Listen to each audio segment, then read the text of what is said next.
Bonjour et bienvenue sur ma chaîne. Le 5 octobre dernier, John Foss s'est vu décerner le prix Nobel de littérature. Et le 9 octobre, Claudia Glaudin a reçu le prix Nobel d'économie. Mais qui est ce Nobel et pourquoi le prix porte son nom?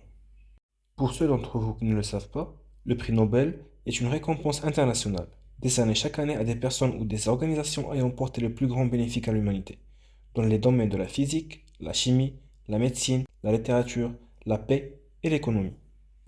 Pour comprendre, voyageons un peu dans le temps. Le 21 octobre 1933, Stockholm. Emmanuel Nobel et Henriette Nobel ont eu le troisième fils, Alfred. Même si son père était un ingénieur et sa mère était issue d'une famille marchande, rien ne dure éternellement. La famille Nobel a connu des revers financiers et ils ont dû déménager à Saint-Pétersbourg, en Russie. Et c'est là où son voyage a commencé. Alfred Nobel a reçu une éducation privée de la part de tuteurs. Il a montré un intérêt précoce pour la littérature et les sciences, et parlait couramment plusieurs langues, notamment le suédois, le russe, le français, l'anglais et l'allemand. À l'âge de 17 ans, Alfred Nobel a commencé à voyager à travers l'Europe et les États-Unis pour élargir ses horizons et parfaire son éducation scientifique. Il a travaillé dans des laboratoires et a acquis une expérience pratique dans le domaine de la chimie. Ses voyages et ses expériences ont préparé le terrain pour ses futures inventions. À la fin des années 1850 et au début des années 1860, Nobel a développé la dynamite, une invention qui a eu un impact considérable sur les industries de la construction et de la démolition. Il a obtenu plusieurs brevets pour ses inventions, y compris des améliorations de la nitroglycérine, un composé chimique à la fois utilisé comme explosif et comme médicament, la dynamite et d'autres explosifs.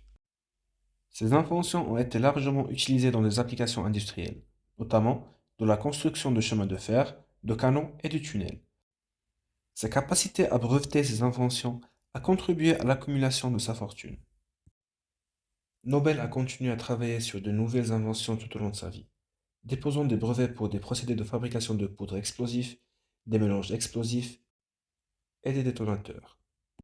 Il a également développé la balistique, un explosif utilisé dans les armes à feu. Outre ses travaux scientifiques, Alfred Nobel était un écrivain prolifique. Il a écrit des poèmes, des pièces de théâtre, des essais et des articles. Ses intérêts littéraires étaient variés, et il a exprimé ses idées sur la paix et la compréhension internationale à travers ses écrits. Dans son testament rédigé en 1895, un an avant sa mort, Nobel a légué la majeure partie de sa fortune pour la création du prix Nobel. Le 10 décembre 1996, Nobel est décédé à San Remo, en Italie.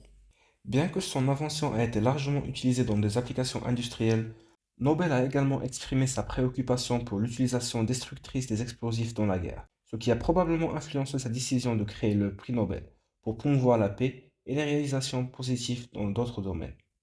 Merci d'avoir regardé la vidéo, n'hésitez pas à vous abonner et à lâcher un petit like si vous avez aimé.